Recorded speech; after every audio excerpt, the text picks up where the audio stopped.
My sister's baby shower invite read, "Gifts must show your love, $3,000 minimum." I walked in carrying a handwritten card and a $1 candle. She scoffed.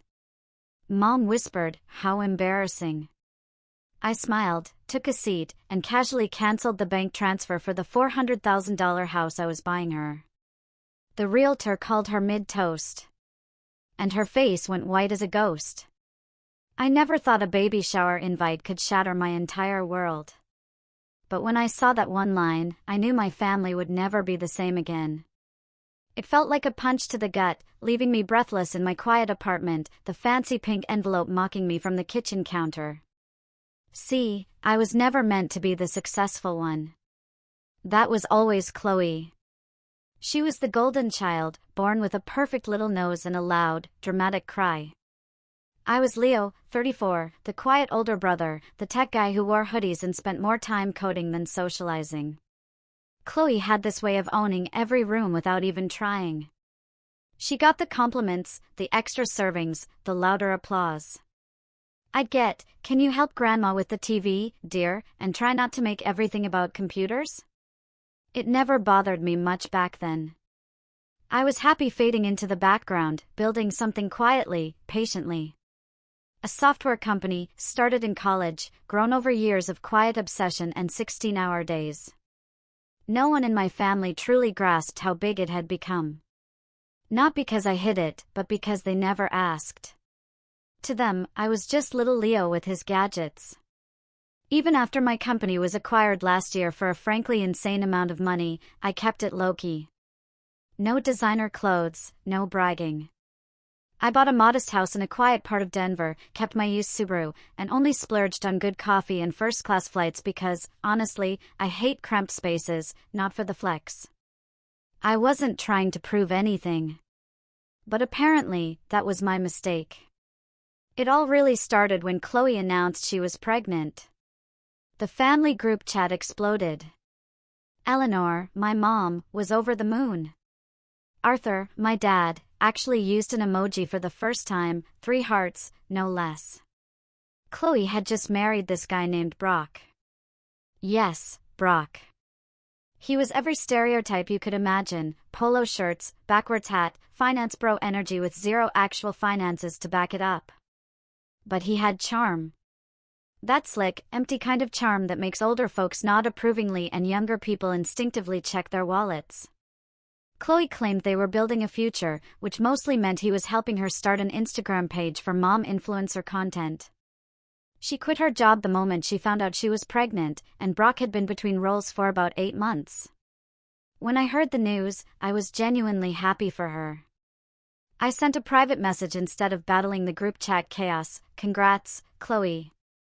Let me know when you want to talk baby names. I've got opinions." She didn't reply. Not for a week. Then, finally, "Thanks, smiley face. Been so busy with prep stuff. You know how it is." I let it slide. Pregnancy hormones, stress, yada yada. Then came the baby shower invite. Pale pink envelope, gold foil calligraphy. I almost laughed, it looked more like a wedding invitation. Inside, a thick, cream-colored card spelled out the details: date, time, venue, a fancy country club I didn't know they had access to. And at the bottom, in a different font that looked like it was trying too hard to be whimsical, the words, "Gifts must reflect your love, $3,000 minimum value requested. Cash, wire, or luxury items only." I read it twice. Then again. I even tilted the card, half expecting a hologram prank. But nope, it was real. $3,000 minimum. Not a suggested registry, not a joke, just an outright demand. I stared at that card for 5 whole minutes. At first, I thought it was a misprint or some weird inside joke. Chloe had always been dramatic, but this was cartoon villain territory. I texted her, "Hey, saw the invite. Is the gift requirement a typo?" She left me on read. 2 days later, Mom Eleanor called. "Did you get the invite?" she asked, all bubbly. Isn't it just darling? Chloe and Brock worked so hard on it. I chose my words carefully. Yeah, about that. What's this about a $3,000 minimum gift? There was a pause, then a dismissive chuckle. Oh, Leo, don't make a thing out of it. It's just a guideline. They're trying to set the tone, make sure the baby gets what it deserves. What it deserves? What did that even mean? Eleanor dropped her voice. You can afford it, can't you? There it was. The shift. Not even subtle. Just a full-on assumption that because I was the tech guy, I should be footing the bill for everyone's dreams. I swallowed hard. Mom, that's not the point. It's a baby shower. It's supposed to be about celebrating a new life, not collecting ransom. She sighed. You don't understand. Chloe's had a rough year. She had to give up a lot for this baby. And Brock, well, he's still finding his footing. I nearly laughed. His footing? He'd been unemployed for almost a year. Don't be judgmental, she snapped. They're doing their best. We went in circles. I didn't raise my voice, but the conversation ended with her saying, I just hope you don't embarrass the family, and hanging up. Embarrass the family for not giving a $3,000 gift to my sister who hadn't worked in months and hadn't even texted me back in weeks. I sat with that feeling for a while. That weird, tight ache behind the ribs where hurt turns into anger if you let it sit too long. I thought back to all the times I'd paid off Chloe's credit card just this once. The vacations I quietly sponsored so the whole family could be together. The car repairs, the last-minute rent help, the can you cover dinner this time? Moments that piled up over a decade. Not once did I complain. I didn't need credit. I just wanted them to treat me like a brother, not a bank. And this was the thanks. I decided I'd still go, but I wasn't going to play along. I picked out a small, handwritten card from a local bookstore. No glitter, no music chip, no $20 gift card stuck inside. Just a simple white card with the words, Welcome to the world, little one, in blue cursive.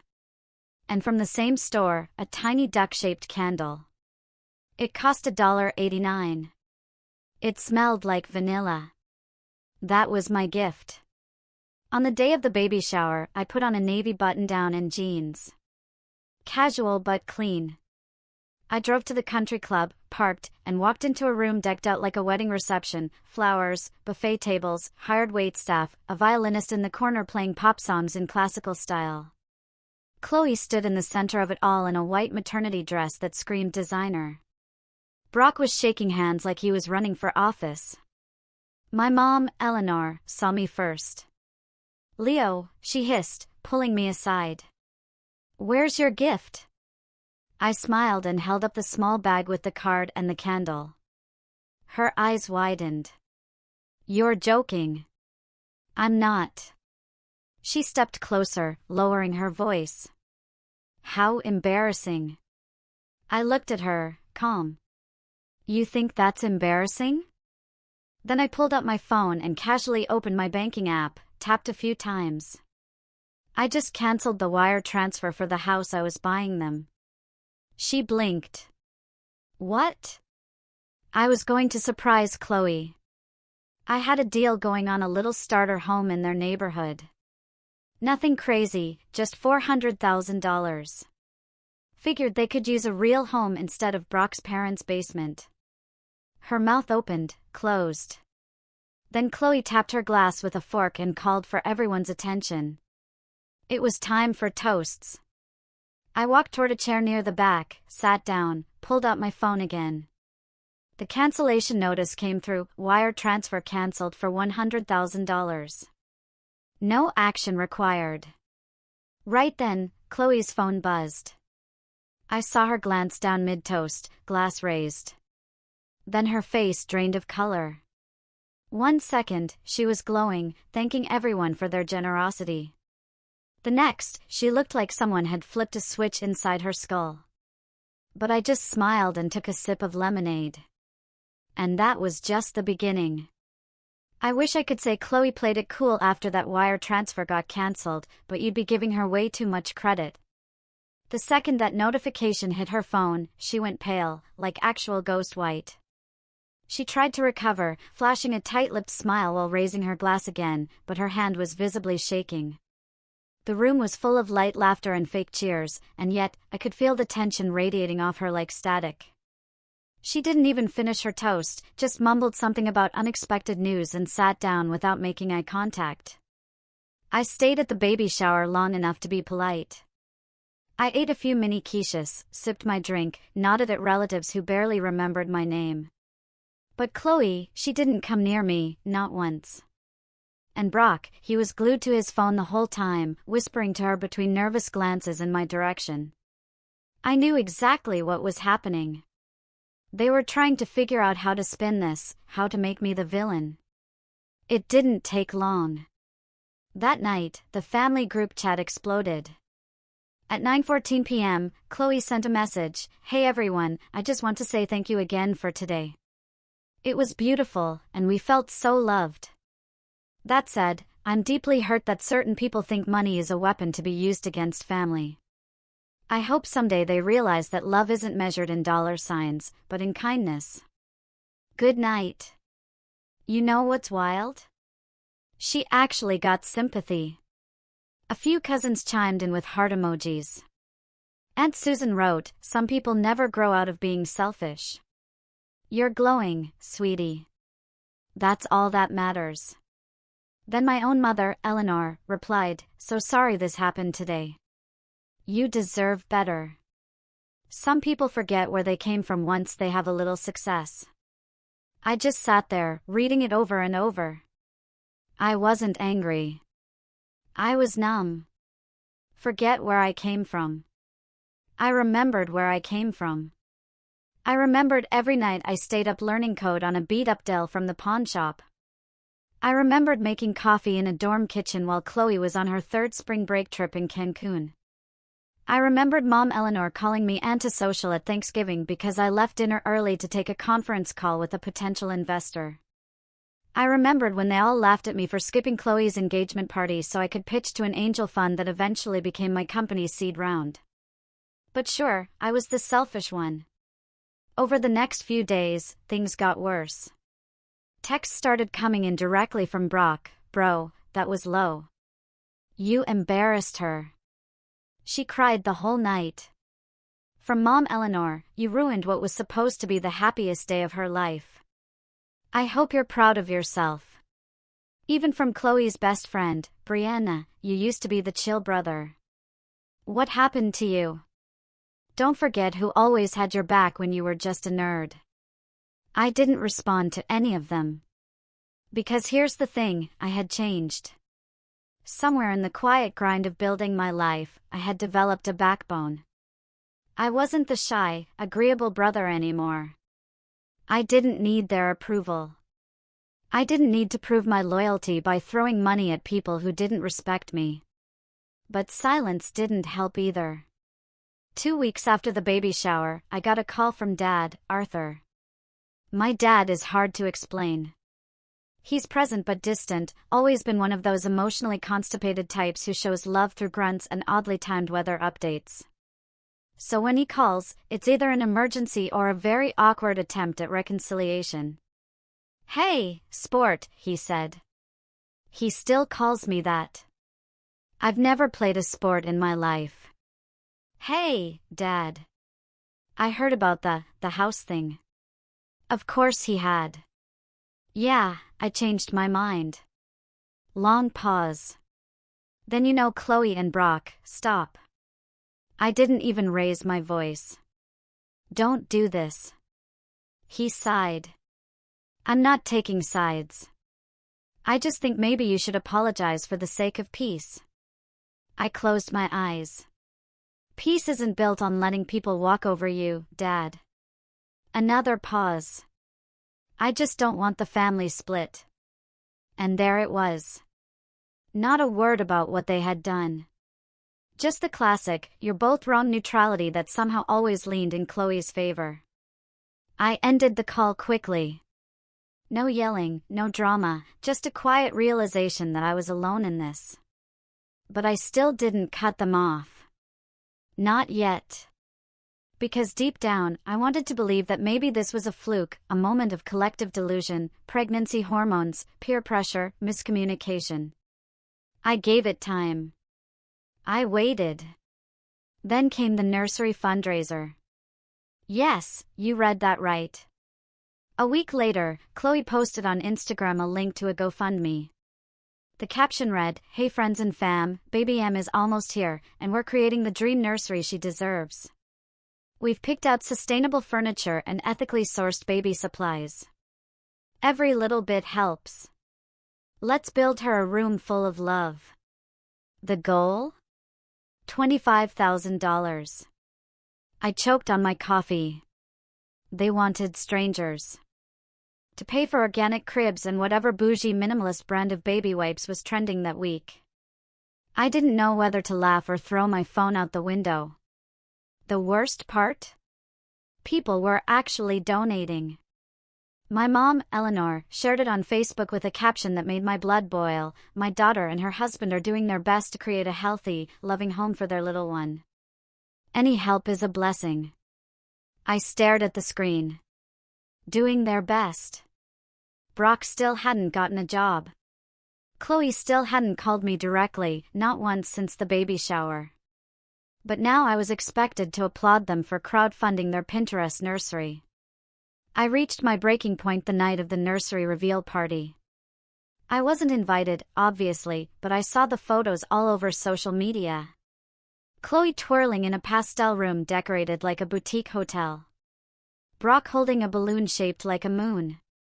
My mom standing proudly in the background like she had personally designed the space. And then, buried in a sea of hashtags, I found the line that broke something inside me. Chloe had posted, "We did it all without help from anyone who tried to hold money over our heads. You can't buy love, but you can build a home with kindness." That was it. I stared at that sentence for a long, long time. My chest was tight, not from anger, but from something deeper, a kind of grief. Like watching someone you love slowly drift into a person you don't recognize. I thought of every birthday I'd quietly paid for, every car payment I'd helped with, every dinner where I'd picked up the check while Brock conveniently forgot his wallet. And now she was rewriting history. I hadn't held money over their heads. I offered them a home. Quietly, generously. They slapped my hand away and then painted me as the villain. That night, I pulled up my laptop, not to send an angry email, not to start a fight, but to start a plan. Because here's the thing, I'm not confrontational by nature. I'm not one for big scenes or dramatic speeches. But I am meticulous. I'm patient. And I believe people should be held accountable, not with yelling, but with clarity. So I started gathering receipts. Literal ones. Every transaction, every payment I'd made just to help. Every Venmo transfer, every wire, every time Chloe or Brock had said, "We'll pay you back," and never did. I pulled screenshots of text messages, emails, DMs. I archived posts where they'd thanked me, only to later pretend I never helped. It took me hours. By the end of the night, I had a 38-page PDF labeled Unpaid Debts and Favor History, Chloe and Brock. And I wasn't planning to send it yet. The final straw came a week later when Mom Eleanor called. This time in tears. "They're being evicted," she said. "Can you help them just one last time?" I blinked. Evicted from what? The basement. Brock's parents said they've had enough.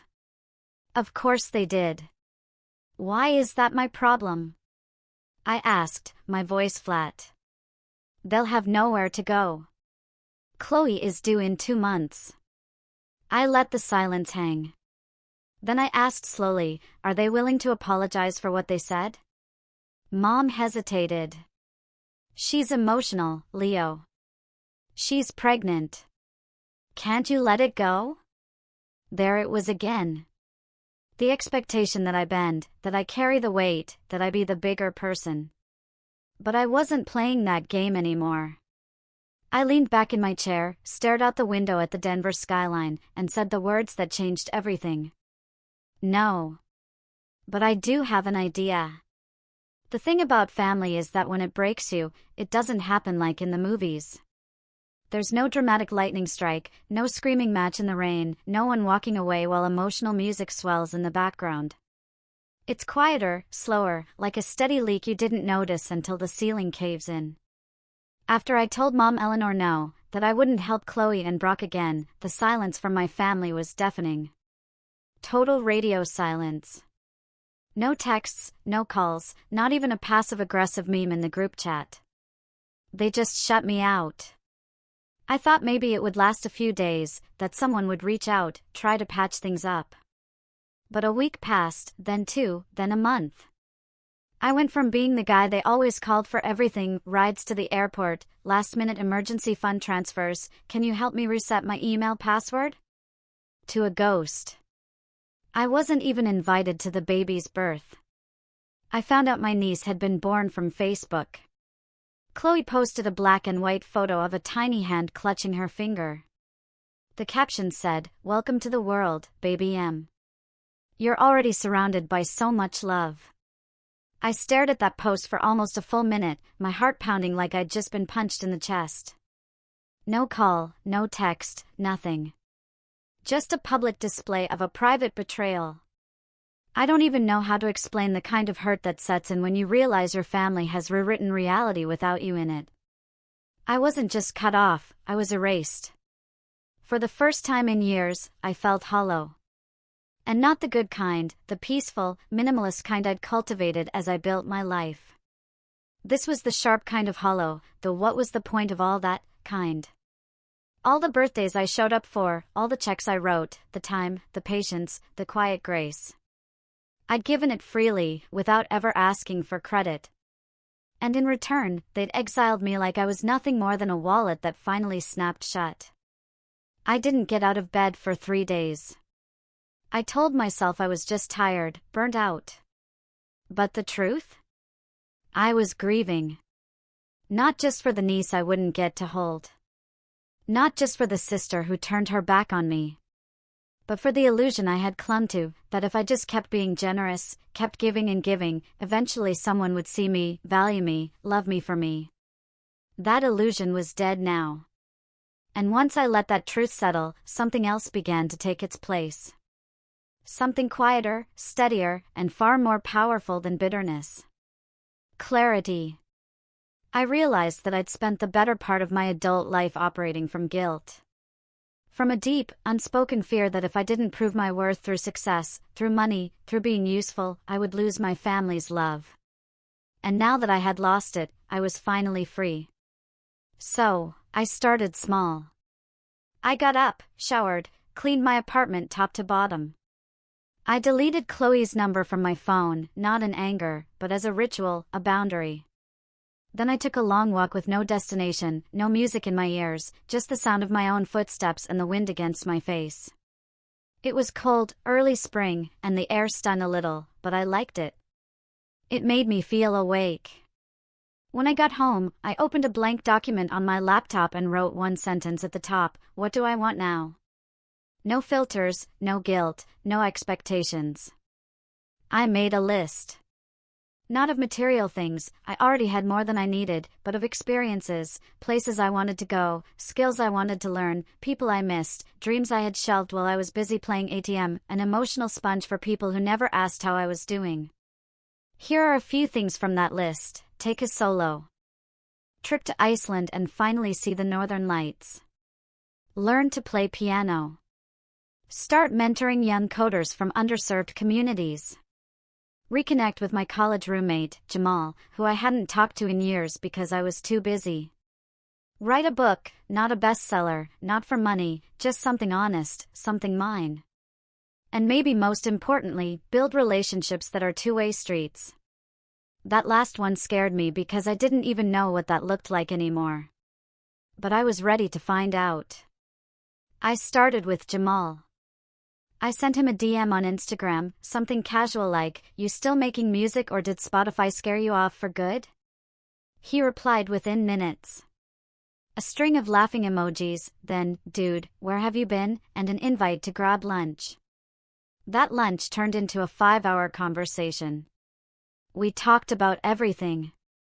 Our careers, our dumb mistakes, our families. He had his own drama, let me tell you, and the weird pressure we both felt to always be the strong one. It felt like coming up for air. Like I'd been underwater for so long, I forgot what real connection even felt like. After that, I started going to his jam sessions, not to play anything, I didn't even know the first thing about chords, but just to be there, to let myself be part of something messy and alive and unpolished. Then I signed up for piano lessons twice a week. I sucked, like really sucked, but I laughed a lot. And I started sleeping better. My work life changed, too. I used to drown myself in projects, hoping each new deal or milestone would somehow fill the gap where love should have gone. But now I started saying no. Not to sabotage myself, but to protect myself. I stopped taking clients who drained me. I delegated more. I started mentoring just one kid at first, a 17-year-old named Samir who reminded me a little too much of my younger self. He had the same scrappy fire, the same hunger to prove himself, but no one in his life who believed in him. I did. We met every Friday. I didn't just teach him to code. I taught him how to think, how to fail and keep going, how to stop apologizing for being different. One day, after 3 months, he looked at me and said, "You're the only adult who's ever taken me seriously." And I swear I almost cried because in that moment I realized something Chloe never understood. Legacy isn't built through status. It's built through impact.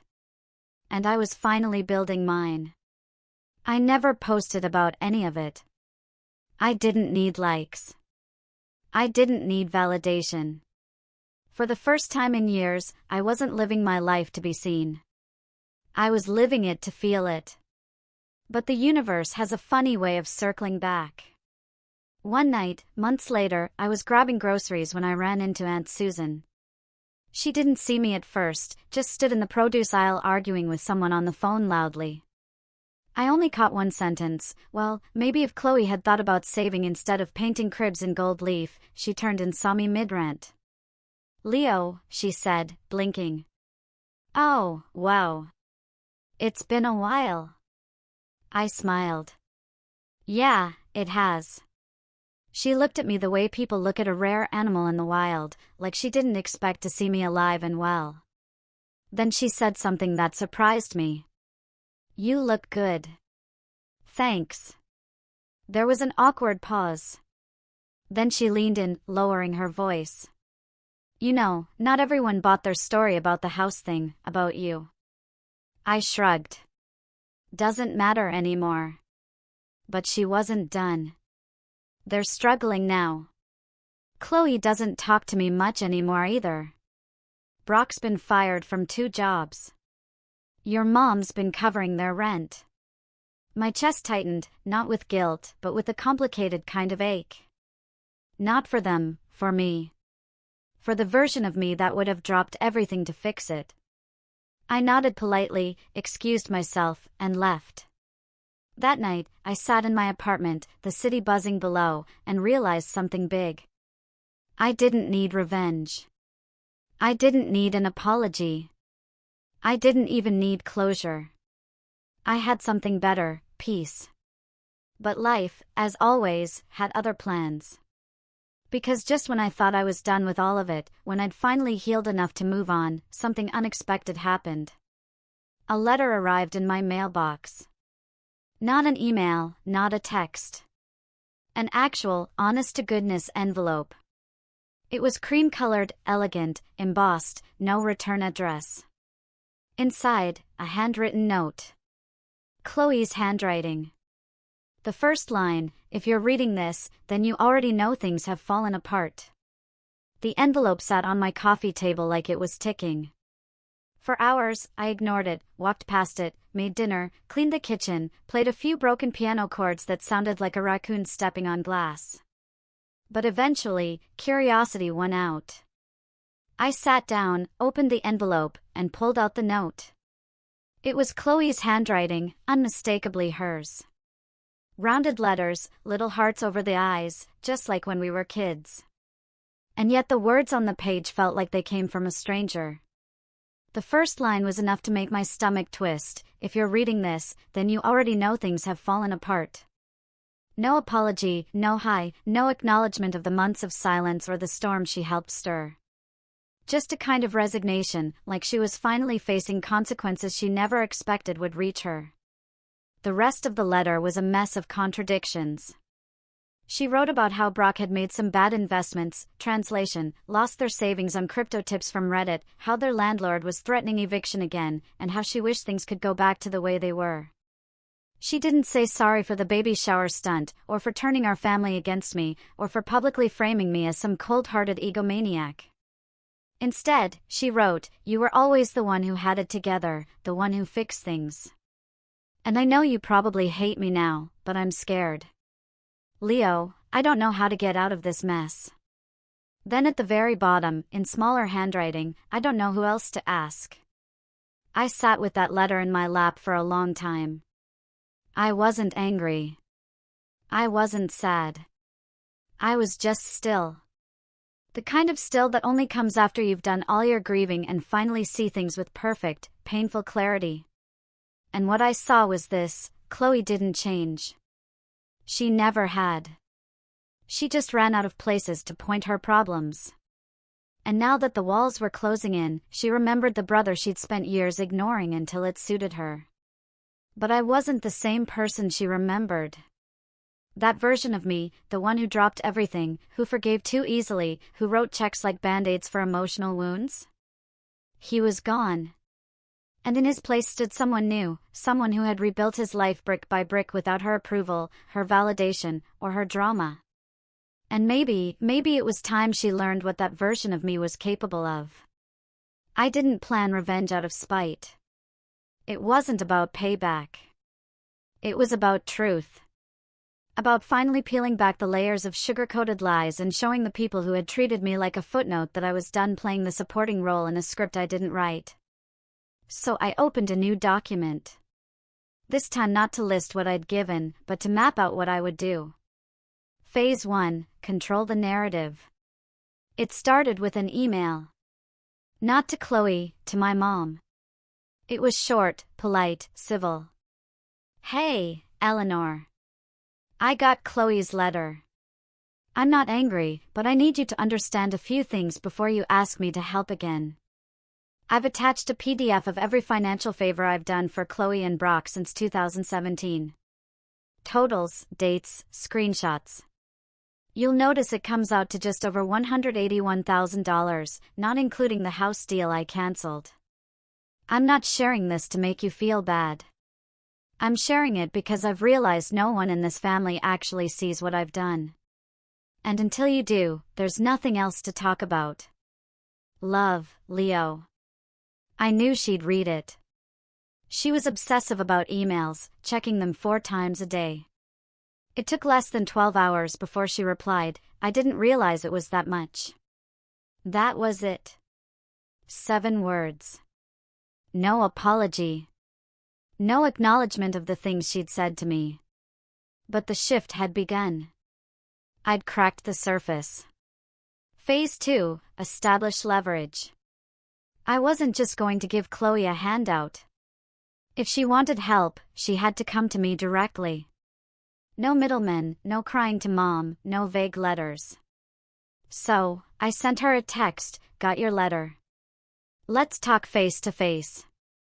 Just us. No response for 3 days. Then, finally, okay. Saturday, we met at a coffee shop halfway between our neighborhoods. Neutral ground. She showed up late in sunglasses, no makeup, wearing that same cardigan I'd given her 3 birthdays ago when she was still pretending to care about our relationship. She sat down across from me, wrapped her fingers around a latte she couldn't afford, and said, "I didn't think you'd actually come." I shrugged. "I'm here." She didn't say thank you. She launched into a monologue about how hard things had been, about Brock's bad luck, about postpartum exhaustion, about how people were judging her for the GoFundMe, and how everyone expects her to be perfect. And then, like a carefully rehearsed closer, she said, "I just need a fresh start." I stared at her for a beat, then said, "I agree." She blinked. "What?" "You need a fresh start. Not a bailout. Not another quick fix. A clean slate." "Ah, yeah. That's what I meant." I leaned forward. "Good. Because I'm willing to help, but only if things change permanently." She narrowed her eyes. "What does that mean?" "It means," I said slowly, "that if I help you this time, it's not going to be a secret. I'm not going to be your hidden piggy bank anymore. There will be conditions. Public ones." She looked like I'd slapped her. "What kind of conditions?" I pulled out a folder and slid it across the table. She hesitated, then opened it. Inside, a single-page agreement. I had titled it, "Accountability Reset." It wasn't a legal contract, but it was real enough. Bullet points, simple language. Any financial support going forward would require transparency and written plans. No luxury purchases, no GoFundMes, no social media lies. Chloe would publicly acknowledge in writing the help she'd received, not to praise me, but to stop pretending I was the villain. Brock would be required to attend 2 job interviews a week, minimum. Proof required. If any condition was broken, support would end permanently. She read it, silent, then looked up, eyes wide. "You're serious?" "Dead serious." "Do you want me to post it online or something? Humiliate me?" "No," I said. "I want you to tell the truth. To stop pretending you built your life alone." She was quiet for a long time, then whispered, "What happens if I say no?" I leaned back. "Then you're on your own." She didn't sign it. Not then. But she didn't storm out either. She folded the paper, slipped it into her purse, and said, "I need to think." And that was fine by me because while she was thinking, I was moving. Phase 3, build the stage. See, I didn't just want to restore the truth. I wanted to reclaim my name. And not just within my family, but in my own life. So, I started planning something I'd been quietly dreaming about for years, a foundation. Not a charity, a launchpad. The EW initiative, named after my late grandfather, not myself, aimed to provide young coders and creators from difficult backgrounds with access to mentorship, equipment, and seed funding. No red tape, no endless forms, just real human support. I funded it privately, quietly. The only people who knew were a handful of mentors I recruited, folks like Jamal and a couple of women I'd met through local STEM organizations. People who got it. I poured everything I'd learned into this project. And something in me began to light up again. Not the old fire of ambition, but something warmer, steadier, purpose. And once the foundation's infrastructure was in place, I held a soft launch. Nothing flashy. A local event, invitation sent to just a few key people from my past, former professors, mentors, a few select friends, my dad, Arthur, and yes, Chloe. She didn't RSVP, but I had a feeling she'd show. And I had a feeling she'd be bringing a pen. The launch event was set for a rainy Thursday evening in late spring. The venue wasn't extravagant, just a local tech incubator space with exposed brick walls and soft Edison lighting. But everything was intentional. The minimalist decor, the photo gallery of young coders from our pilot cohort, the display of used laptops that had been refurbished and donated to students who had never owned a computer before. There were no balloon arches, no violinists, and definitely no $3,000 minimum gift signs. It wasn't about image. It was about impact. Guests filtered in slowly, clutching umbrellas and coffees, shaking off the rain and offering curious glances toward the glowing signs that read, "The EW Initiative, Building the Future One Story at a Time." Jamal was the first to arrive, carrying a tray of cookies his wife had made. "So you wouldn't forget you have real friends now." He slapped my shoulder and said, "You nervous?" I shrugged, more tired than anything. But the truth was, I was calm. Eerily calm. Like the kind of calm that only comes when you've already let go of needing a specific outcome. My dad, Arthur, showed up next. He didn't say much, just gave me a nod. Then he spent the rest of the evening circling the room with a scotch in hand, pretending to look at the displays while occasionally clearing his throat when someone complimented the event. I think that was his version of pride. Then, about 20 minutes after the speeches started, Chloe walked in. She was dressed simply, no designer maternity dress this time. Just jeans, a raincoat, and hair pulled back in a loose bun. She looked smaller than I remembered, not physically, but dimmed. Like someone who had finally started to understand gravity. She didn't approach me right away. She stood near the back, arms crossed, eyes scanning the room. I let her wait. The keynote went smoothly. I spoke briefly about the mission of the foundation. I told a story about Samir, my first mentee, who is now building his own app and had just won a local coding competition. I thanked our small but powerful team. Then, as I was about to step off the stage, I paused. "There's one last thing I want to share," I said, my voice steady. This initiative wasn't just born from success. It was born from failure, from grief, from the realization that sometimes the people who are supposed to support you are the ones who hurt you most. There was a quiet murmur. I spent a long time trying to earn love by giving everything I had away. My time, my money, my peace. I believed if I kept giving, eventually someone would give back. That if I fixed enough problems, I would finally be seen, valued. And then one day I stopped. And the silence that followed, that absence, was the most honest thing I'd ever heard. The room was dead quiet. But here's the thing. That silence didn't break me. It freed me. It gave me room to rebuild, to create something that doesn't depend on approval or praise, just purpose. I stepped back.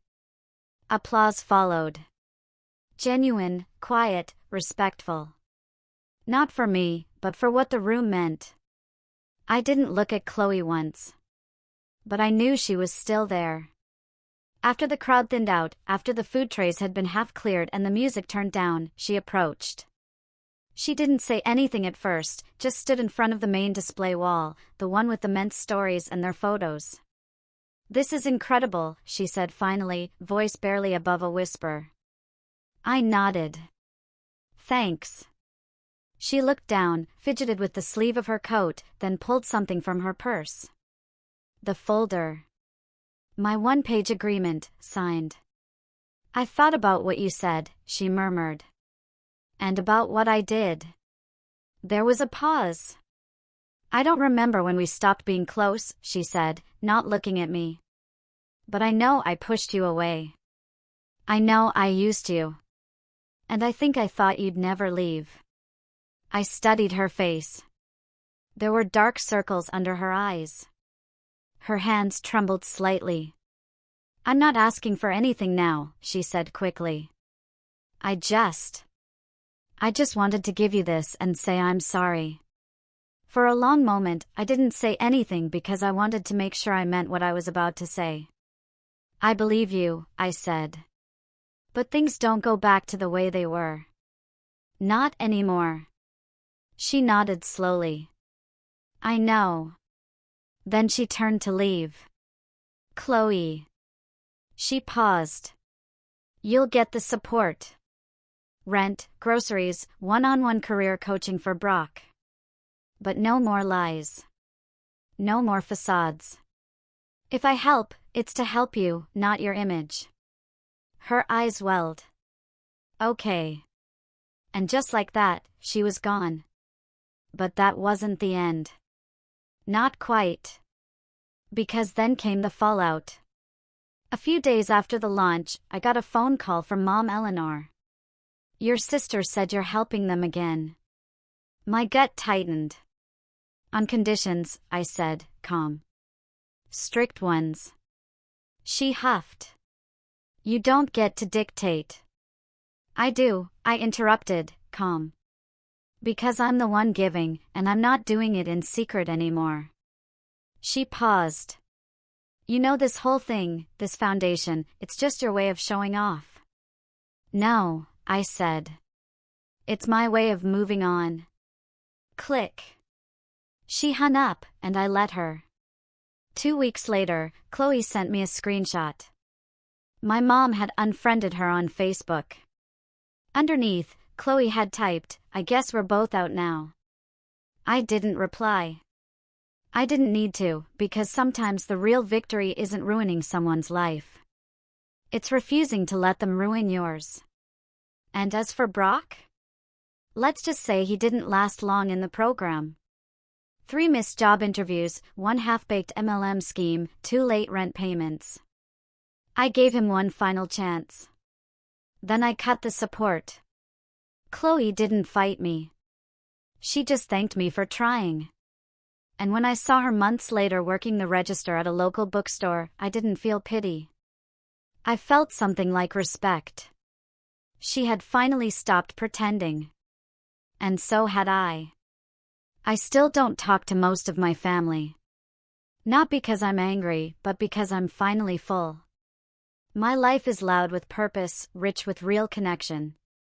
I play piano badly, laugh often, and mentor kids who remind me why I started this journey in the first place.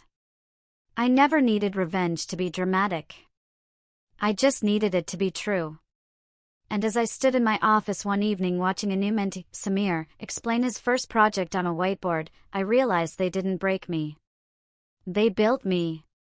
They just didn't know it until that very moment. Have you ever had to draw a line in the sand with family?